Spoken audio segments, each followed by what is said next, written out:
এক মুমিনের মৃত্যু পর্যন্ত দুইটা ডিউটি একজন মুসলমান: এক, গুনাহ বর্জন; দুই, আদেশ পালন। এটাকেই বলে তাকওয়া, এরই বলে মুত্তাকি, একেই বলে জান্নাতি। গুনাহ বর্জন, হুকুম পালন। বলেন মুমিনের ডিউটি কয়টা? এক। বলেন এক নম্বর কি? দুই নম্বর আদেশ। আগে হলো গুনাহ বর্জন, এরপরে হলো আদেশ। কারো মনে করেন সতর খোলা, আবার তার নামাজের ওয়াক্ত, তো নামাজ পড়া এটা হলো নেকি, সতর খোলা এটা হলো গুনাহ। এখন এই কোনটা আগে দায়িত্ব? এসব বুঝছেন?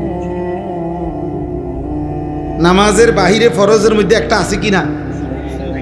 তাহলে কি বুঝা গেল?